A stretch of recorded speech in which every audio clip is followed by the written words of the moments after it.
నాము June 5వ తారీఖున తగ్ లైఫ్ చూడడానికి. Thank you so much. Thank you all. Thank you. And challenge సంసారం ఒక చదరంగం, అలాగే మనకి రాఖీ, లీడర్ ఈ సినిమాలతో తన పాత్రలు ఎప్పటికీ గుర్తుండిపోయేలాగా చేసినటువంటి గ్రేట్ యాక్ట్రెస్ సుహాసిని గారిని మాట్లాడవలసిందిగా రిక్వెస్ట్ చేస్తున్నాము. సుహాసిని గారు ప్లీజ్.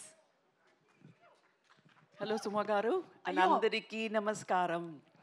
ఎలా ఉన్నారు? నాకు మిమ్మల్ని చూస్తే ఇక్కడికి వస్తే పుట్టింటికి వచ్చినట్టే ఉంది. ఏదో తప్పిపోయి ఆయన్ని పెళ్లి చేసుకున్నాను చెన్నైకి వెళ్ళి, లేకపోతే ఇక్కడే మీతోనే ఉండిపోయేదాన్ని. సో మళ్ళీ వచ్చాను పుట్టింటికి, మిమ్మల్ని అందరినీ చూడడానికి చాలా చాలా సంతోషంగా ఉంది. నా పాటే నాకు గుర్తుకొచ్చింది. గెస్ట్ చేశారా? మళ్ళీ మళ్ళీ ది రాని రోజు, మళ్ళీ మళ్ళీ ఇలాంటి రోజు రాదు. ఎలా వస్తుంది ఇలాంటి రోజు? గోల్డెన్ డే, గోల్డెన్ మూమెంట్ అని చెప్పొచ్చు. అక్కడ మా బాబాయ్ గారు, ఇక్కడ మా ఆయన, అండ్ బెస్ట్ ఆఫ్ టాలెంట్స్ అందరూ కలిసి ఒక చిత్రంతో మీ దగ్గరకు వస్తున్నారు. మీరు ఎంత సంతోషంగా, ఎంత ఎంతూసియాస్టిక్గా ఎక్స్పెక్ట్ చేస్తున్నారో అలాగే నేను ఎక్స్పెక్ట్ చేస్తున్నాను. ఎందుకంటే నేను పెద్ద ఫ్యాన్ అందరికీ, all of them. And Simbu special fan, ఎప్పుడో చెప్పాను. అండ్ అశోక్ సెల్వన్ అండ్ బరడి గారు, నాజర్ గారు, and beautiful Trisha and Abhirami అందరూ ఎంత బాగా యాక్ట్ చేశారో చెప్పలేను. ఎందుకంటే మీకంటే ముందు అది చూసే అవకాశం నాకు వచ్చింది. బాబాయ్ గారు కూడా రాలేదు ఆ అదృష్టం. నేను మాత్రం చూశాను, ఒక 80% రెడీ అయిన తర్వాత చూశాను. అదరగొట్టేశారు అందరూ. అదరగొట్టడం అంటే అదరగొట్టేశారు అందరూ, అంత బాగా చేశారు. It's fantastic. Very happy. మళ్ళీ చెప్తున్నాను, మీలాగే నేను ఒక ఆడియన్స్లో ఒకదాన్ని అలా వెయిట్ చేస్తున్నాను. Looking forward to June. Thank you so much.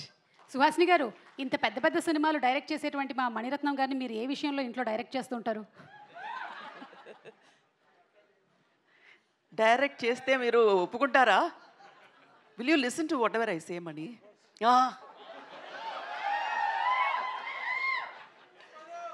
డైరెక్షన్లో ఎంత బాగా చేస్తారో ఒక మనిషిగా, ఒక హస్బెండ్గా, హీఈస్ ది బెస్ట్.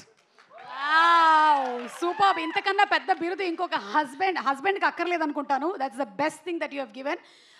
అయితే నాయకన్ సినిమాతో మీరు కూడా ట్రావెల్ చేసి ఉంటారు కదా, any memory from Nayakan film? Nayakan అప్పుడు పెళ్ళి అవ్వలేదండి.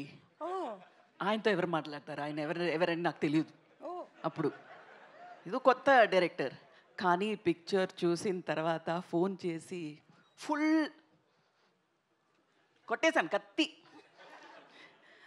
కழுత అరుతున్నమని. You remember?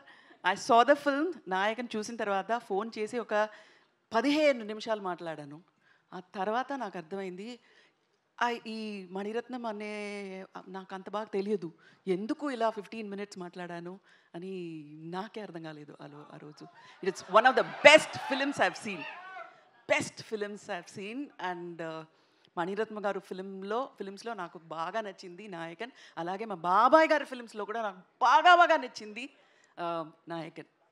అంటే ఇంచుమించుగా మీరు ప్రేమలోకి పడడానికి గల కారణం నాయకనే అంటారా? డెఫినెట్గా. షూర్లీ నాయకన్ చేయకపోయి ఉంటే సుహాసిని లేదు ఆయన లైఫ్లో. నాయకన్ చేశారు కాబట్టి. So thank you Kamal, because of you he got a fantastic wife. అవునా కదా సార్? దేనికైనా అవును అంటుండండి సార్. అవునునా అర్థం తెలుగులో. ఇంత తక్కువగా మాట్లాడేటువంటి మా మణిరత్నం గారు ఎలా మీకు ప్రపోజ్ చేశారు? ఎన్నో రొమాంటిక్ సీన్స్ వారి సినిమాల్లో మేము చూసాం, కానీ ఇవాళ మేము తెలుసుకోవాలనుకుంటున్నాం. The nation wants to know. Alzheimer వచ్చే టైంలో అదంతా ఎందుకు అడుగుతారు? వద్దు, అదంతా మెమరీగానే అలా ఉండిపోని.